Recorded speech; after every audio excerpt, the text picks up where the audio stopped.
Et si le destin d'un royaume reposait sur les épaules d'un simple fermier?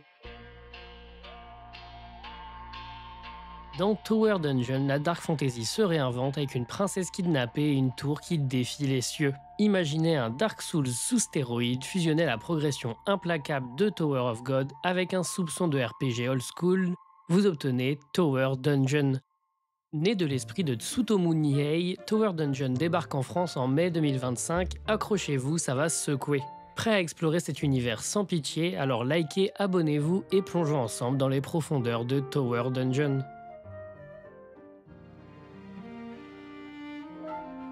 Tower Dungeon n'est pas la première œuvre de notre auteur, bien au contraire.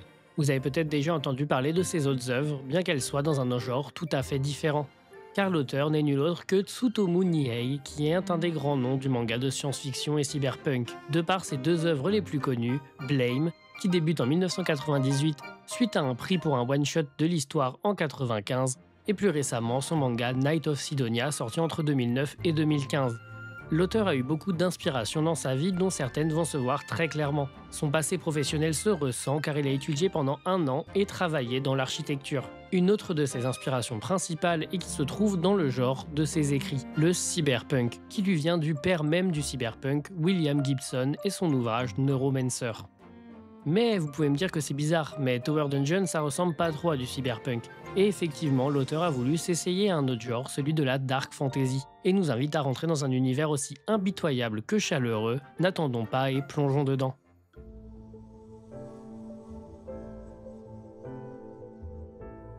Père, pourquoi fais-tu cela?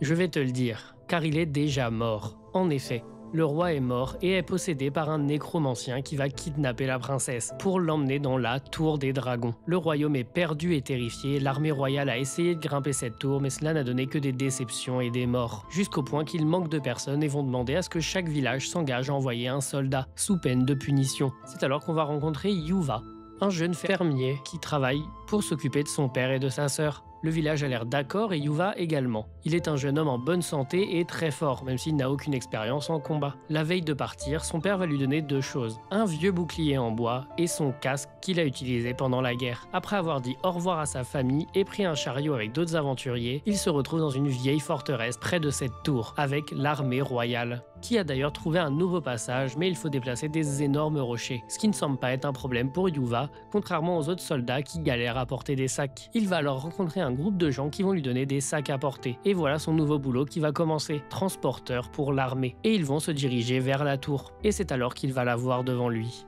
Cette tour a 100 étages.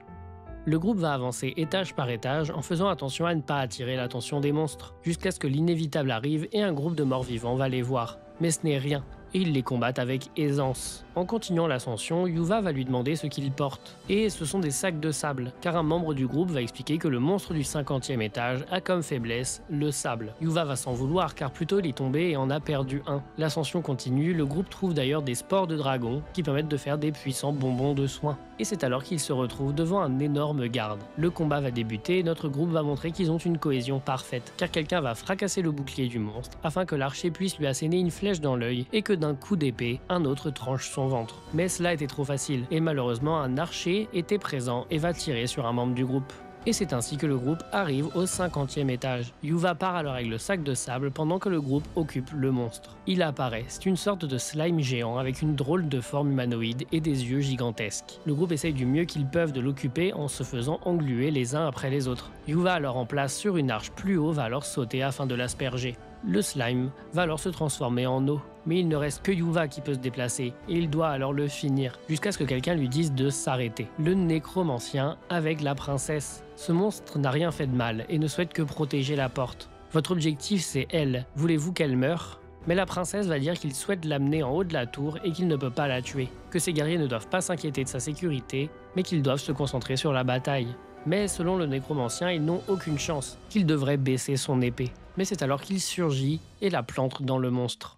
Et une mystérieuse perle va tomber. Le nécromancien lui dit alors qu'il doit venir au 100e étage avec cette perle et qu'il pourra l'échanger contre la princesse. Le groupe va alors retourner dans le fort, à l'extérieur, retrouver l'armée et expliquer ce qui s'est passé. Et on va voir un Yuva avec un regard déterminé, prêt à grimper cette tour. Fin du premier chapitre, l'immersion est totale, et on se demande Pourquoi Tower Dungeon est-il si spécial?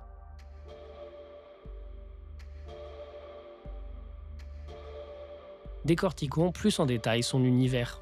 La Tour des Dragons, pilier central du manga. Un chef-d'œuvre architectural où l'immensité des salles contraste avec l'étroitesse des passages. Un lieu vivant, rempli de mystères. Quelle beauté et quelle grandeur. Quand je disais qu'on voyait les inspirations du passé de Niei, je pensais à cela. L'architecture est parfaitement maîtrisée. Pour donner un exemple de la taille de la tour, ceci est le fort que l'armée utilise, et voici la tour à ses côtés. Elle va même plus haut que les nuages. On est surpris par les salles qui sont gigantesques, qui donnent même parfois un sentiment de vertige, et on ressent un sentiment de peur quand le groupe se retrouve dans des endroits minuscules. On adore se perdre dans cette tour, et chaque page donne envie de s'arrêter de lire pour apprécier les détails. Qu'est-ce qu'une œuvre de fantasy sans de la vie? On s'en rend pas compte avec le premier chapitre, mais on est vraiment dans un univers fantastique. Car il n'y a pas que des humains, et les autres races du monde ont des styles très particuliers. On va leur retrouver des animaux avec des formes humanoïdes, comme des chats nommés Nyabilian, ou même des souris avec les Ratwick. On y retrouve également des animaux qu'on connaît, mais avec des formes un peu particulières, comme ces poules dont Yuva s'occupe au début, ou alors cette espèce de corbeau-chèvre aux côtés d'un vieil homme. Mais il y a une race qui diffère des autres, et c'est donc celle-là que je voulais vous parler, les dracométamorphes, qui sont une des choses les plus impressionnantes dans le manga. Quand on parle de dragons, on a toujours une vision très fermée sur le sujet, suite à une représentation avec une forme très commune dans les autres œuvres. Mais que nenni, Tower Dungeon va nous offrir des dragons particuliers, comme avec ce personnage qui n'a pas vraiment de forme humaine, mis à part sa tête, et sa transformation en dragon est encore plus surprenante. Ce qui est fou, c'est que dans Tower Dungeon, chaque dragon a vraiment son identité.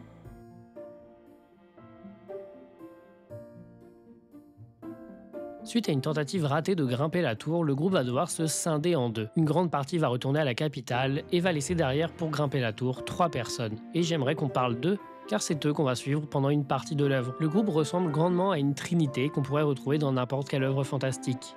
On a Yuva, dans un rôle du guerrier défenseur. Un peu perdu, sans grande expérience de combat, c'est un homme simple mais qui donne de l'espoir dans cette ascension de la tour, car il n'abandonne rien. Eriko est le chef de la petite bande. Il joue le rôle de l'archer. Cependant, son rôle semble toucher beaucoup, car il est beaucoup plus posé et réfléchi que les autres membres. Et la dernière personne est Lilisen, la magicienne, une femme très extravertie qui aime bien faire des petites blagues à Yuva, mais qui n'hésite pas à foncer tête baissée vers les problèmes en essayant de tout régler avec une boule de feu.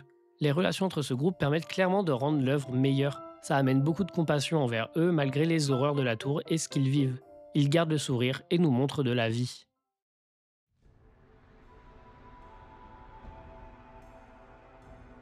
Ce dont un bon univers de dark fantasy a besoin aussi, ce sont des monstres. On en a vu quelques-uns déjà, mais ce monde est rempli de créatures tellement intéressantes. Prenons des exemples qui, je trouve, montrent que l'œuvre est capable de nous surprendre, et qui montrent que Niei est capable de transformer les codes. Commençons avec la raison pour laquelle l'aventure va être mise en péril. Avec un dragon, qui, comme j'ai dit avant, a encore un design assez particulier, même si plus classique. C'est le gardien du 80e étage, un demi-dragon. Pourquoi ce nom? Car il ne lui reste que la moitié haute de son corps. Mais cela ne l'empêche pas de cracher du feu et de faire fuir notre groupe. J'aimerais aussi parler du nécromancien, le principal antagoniste de l'œuvre, et de ses pouvoirs.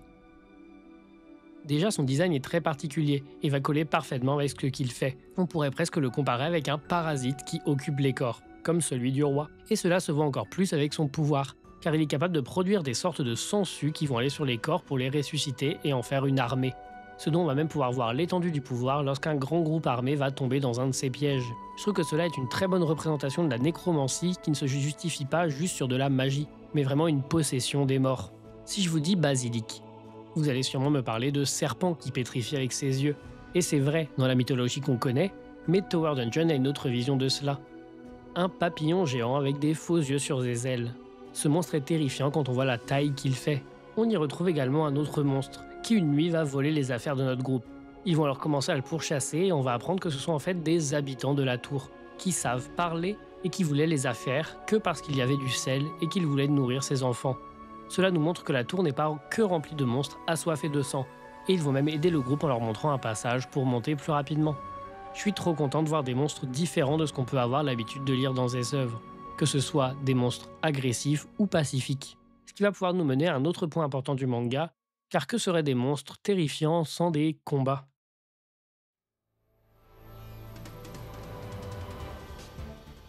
Et des combats, il y en a. mais il arrive que les monstres soient trop forts et ils doivent user de stratagèmes pour les vaincre. Comme on a pu voir avec le sel pour le slime ou alors pour le basilic, pour empêcher des gens de le regarder, un vieil homme avec sa chèvre va lancer un énorme sort de feu pour bloquer la vision. J'aimerais finir cette présentation avant de donner mon avis avec une scène qui se passe et qui regroupe un peu tout ce dont on a parlé avant. Le groupe arrive dans une salle et voit un soldat mort-vivant, et Erico va tirer une flèche pour l'abattre. Mais en avançant, il va remarquer une corde à son pied, car il s'agit en fait d'un piège de déserteurs de l'armée. Ils vont se faire assiéger de flèches, Yuva va même tomber dans un gouffre, Lillicen et Erico vont se faire capturer, mais Yuva ne semble pas avoir dit son dernier mot. Pendant que les déserteurs ayant capturé le reste du groupe et s'occupent à les piller, en leur demandant s'ils ont un dernier mot, un drôle de bruit va sortir. Yuva arrive en grimpant. Un archer va lui tirer une flèche, mais son casque va le protéger. En utilisant sa force surhumaine, il va lancer un caillou qui va arracher la moitié du visage d'un homme. Et malheureusement, pour le groupe, Lillicen va également réussir à se battre en faisant exploser les bijoux qui lui ont volés. Yuva va se retrouver en face d'un homme, mais il va réussir à le pousser dans un mur et l'avoir. Mais un archer est encore en vie et va le viser. Est-ce que c'est la fin? Non. Malgré une flèche dans son épaule, il va avancer, prendre la flèche et la planter dans l'homme, en lui demandant s'il a un dernier mot. Et c'est alors qu'il va le pousser dans le gouffre et va sauver ses deux amis. Je trouve ce passage tellement beau. Cette scène de fin avec les trois se faisant un câlin est tellement authentique et forte. Le combat est beau et violent, ce dont on peut rechercher dans une œuvre de dark fantasy.